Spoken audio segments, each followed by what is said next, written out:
draft number 8 as we continue on with our fantasy football previews. By the end of the week, these will be done, and we'll have a mega fantasy football preview to go into the last weekend before drafts and everything starts happening. So that is the plan around here. So it's going to be a lot of mock drafts between now and then as we get ready for the end of the fantasy football preview season. And the fantasy football coverage isn't going to stop when we get to the regular year. But let's get right into it. We have been continuing, we've been going from every spot in a 12-team draft. We even did a 2 quarterback draft the other day. Now we are going from the 8th overall selection in this draft. So let's get started.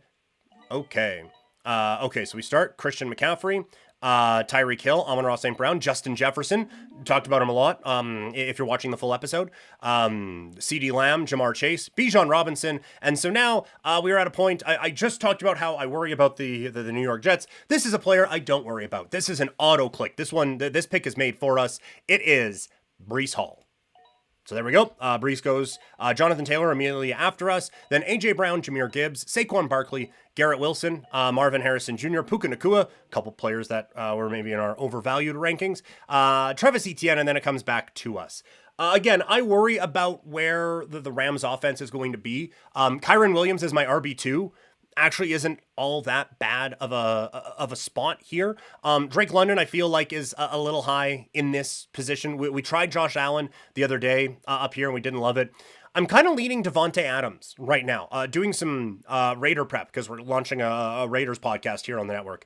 And I think Devontae Adams, he's either going to be in for a breakout year or a bounce back year, I guess, or the Raiders are going to trade him and he's going to go to a better spot. Either way, I like Devontae Adams here. So we're going to go Devontae there. Kyren Williams goes right after us. Then it's Derrick Henry. Josh Allen does go as the first quarterback off the board. Olave was the other one I was kind of debating in that spot. Jacobs and HN kind of close. Then it is Kelsey, Hurts, Evans, Ayuk, Pacheco, Laporta, and now it comes back around to us. Patrick Mahomes is available. After that, it's Nico Collins, Jalen Waddle, Lamar Jackson, Rashad White, DJ Moore. I meant to, for those watching, I keep forgetting to pop that one up. All right, there's a couple running backs that I feel okay about that are projected to go after our spot. So I do want to go with another wide receiver here. We haven't really been getting into the Nico Collins world so far. I've been a touch worried about too many mouths to feed, but as the offseason has gone on, I do feel like Nico Collins is just special, man. And so I think he's going to be the guy. As our wide receiver too, we feel very comfortable with that. Mahomes goes immediately after us. Waddle, Metcalf, Rashad White, DJ Moore. Kenneth Walker was one of the running backs that we felt comfortable with. I think we are getting just an absolute steal of a deal here in getting James Cook in the 4th round. I think he might be, not even might, I think he is the most talented of the weapons that the Buffalo Bills have. So just letting you know who I'm kind of picking him over. Stephon Diggs, Cooper Kupp. If you're in 3 wide receiver league, that's maybe a bit more tempting. Definitely not Diggs, given our Collins selection. But Cooper Kupp could be all right here in the 4th round. Mixon is another one that I really think is going to have a bounce back year this year. Pittman, it's a no for me. I just have too many questions about that offense. I haven't ended up with CJ Stroud on any of these teams yet because there's still quarterbacks after him that I feel comfortable with, and there's still guys in this neighborhood that I really want. So those are the ones that I would kind of debate with, but this one feels no-brainery to me. It is James Cook here on the wraparound in the 4th round. And so now one of the things we're going to start to sneak up on where we want to be taking a quarterback. CJ Stroud does come off the board. The tight ends go on a bit of a run. And so that is a bit of a surprise and honestly brings about a bit of a panic because I do not want to fall into the Ingram Bowers tier this year for redraft anyway. I think Bowers is going to be very interesting with the Raiders, but aside from last year, rookie tight ends don't tend to do that thing all that much. And so Pitts has been the one that I have avoided, I guess, so far. But that's just because he has been going ahead of Kittle. Now that Kittle came off the board, I have no problem going with Kyle Pitts in this spot. So now we have our 2 wide receivers, we have our 2 running backs, we have our tight end. I would greatly appreciate it if there wasn't a big run on quarterbacks here. Anthony Richardson goes, Joe Burrow does not. Kyler Murray is also available in this area.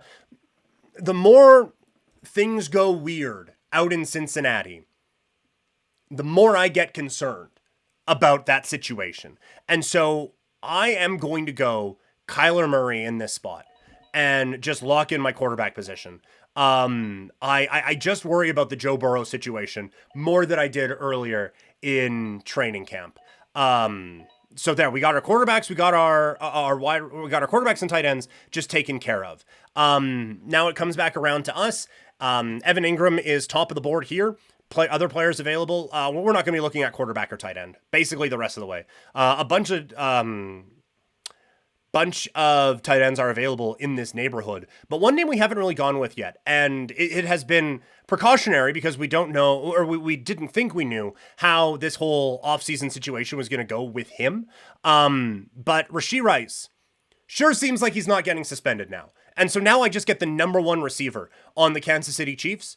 Yeah, I will take that. Now, this is a mock draft. We're playing the ADP game a little bit. But the fact that he is going after, in some mock drafts, after Xavier Worthy is just insane to me. And now we get into the wide receiver area where we've been taking a few of our guys here. Admittedly, Javonte Williams is giving me some pause. As a running back that I maybe wouldn't mind taking. And when we look at the running back position, it does feel like maybe there is a bit more of a drop. We have been comfortable, and this is why in the things I'm worried about portion of the show, if you're watching the full episode, or listening, I guess, to the full episode, when I talk about like why I'm worried, potentially worried I'm wrong about the development of these guys, it is because like I am going to take one of them, and so I'm passing on a guy who I think could be really good this year in Javonte Williams, because I just think these three receivers have the potential to be special this year.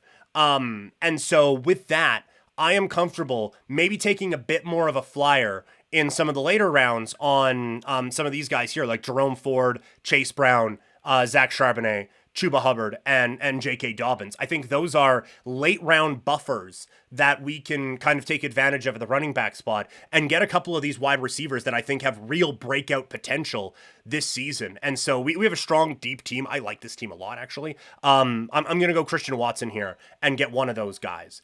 So now we wait to see. The other ones, if you're just tuning into the mock and just this one for the first time, the other ones who I'm hoping for are Jackson Smith and Jigma and Jamison Williams. So JSN does come off of the board there.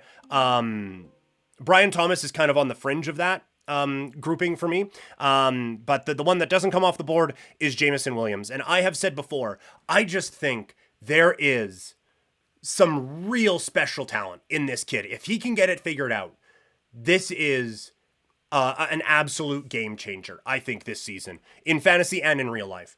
So I'm going Jamison Williams in this spot. And so now, when it wraps around, we want, again, one perfect world, a couple of Jerome Ford and Chase Brown. But it comes back around to us. None of the guys who we talked about went. Tyjae Spears is interesting. Also, a little bit of interest in Robinson. We were getting him a little bit earlier on in the draft season as well. But at this point, Nick Chubb has just gone on is going to stay on the PUP list, the PUP. And so with that, I'm going to go Jerome Ford here. I just think he is a locked in number one back out there in Cleveland. The thing I worry about immediately after it was Chase Brown who went, I think Chase Brown has a little bit of upside. I do think Zach Moss being in his way is a bit of a hindrance, but I do like the upside there a little bit. After that, we wrap back around. We did not get, as mentioned, Brown or Zach Charbonnet.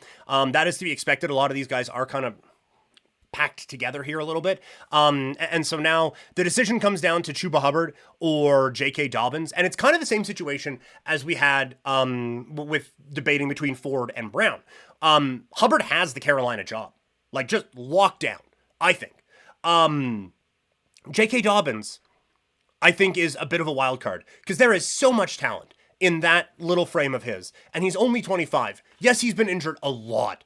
And the guy who was putting on explosive plays for Ohio State probably doesn't exist anymore. But I still think he's talented. And so I think we went a bit safer with Ford. I think we can now go a little bit more home run swingy with J.K. Dobbins here. So that's the pick that we're going to click. Dobbins going there. After that, Chuba Hubbard does go. We're starting to see a run on kickers a little bit, which is a bit of a surprise. And now it comes back around to us. Joshua Palmer in this area is a little bit interesting. As it kind of goes on, it's like, well, he is still the number one wide receiver for the LA Chargers. And maybe you feel a little bit okay about that. And there's another couple players that have kind of popped up in this area that have made me rethink, like, oh, let's get our defense here and get ahead of it. Because I also think Jalen Wright has the opportunity to do something special in this Miami offense, but that's a little bit more injury based, I guess. And so because they are still a little bit too question marky for me, I might go with the defense here, but I think that we can still play the ADP game, and there is a bit of time now between our pick. So if we're just on the wrong end of the defensive run, then I guess we're just on the wrong end of the defensive run. But I will take a bit of a dart throw now with the Joshua Palmer. Jerry Jeudy goes after. I want no part of it. Jalen Wright does go a couple of picks after, so that is a bit of a bummer. Aaron Rodgers off the board, Gabe Davis, and now we see the 49ers defense is off. But even at this point, yeah, only the 49ers defense came off. So I feel all right about that. So we're going to go to defenses, and we are going to go with the New York Jets. There are a few defenses now, as I've kind of got further into the prep for this, that I want to come away with. The Jets are absolutely one of them, so we will take that one. And we still now have a spot for one more player as this kind of wraps back around to us. I took this guy in a keeper league last night, and I think he has real potential. I'm going to go Dontavian Wicks for Green Bay. This could absolutely be, I have just drafted this guy, and so now I think he's awesome. And trying to will it into existence. But I just think Green Bay is going to put up a lot of points this year, and I think Dontavian Wicks is going to be a big part of that. So he gets it. We do have to pick a kicker, and so that is going to be our final selection. Interesting that kickers have kind of gone a little bit earlier in this draft than at times you would see. Defenses, we go on a bit of a run. We're going to pick my guy Daniel Carlson, the Raider kicker, to close out the draft. So honestly, I think this one here with the 8th selection is my favorite team that we have so far. At quarterback, it's Kyler Murray. Our starting running backs are Breece Hall and James Cook. Our wide receivers are Devontae Adams and Nico Collins. At tight end, we have Kyle Pitts. And for our flex, we have Rashee Rice or Watson Williams. Those are the other couple receivers that we have. Also, just for the receiver depth, it's Palmer and Wicks. And at running back, our depth is Ford and Dobbins. So maybe a little thin at running back. I might have wanted to come away with one more back out of that, and so maybe Palmer is in the move. Maybe it's Algier, because he's still going to get a bit of the carries in that backfield this year. But I do, overall, this is the favorite team that we have drafted so far. So far, the 8th overall pick is the one to get. All right, that's going to do it. Thank you all so much for tuning in. Make sure you hit subscribe wherever you are consuming this, whether it's podcast or YouTube. If you're watching, make sure you like it. If you're listening, make sure you leave a review. A whole lot more coverage and content coming out this week. Follow me on social media at Primetime Klein, and I'll talk to all of you later.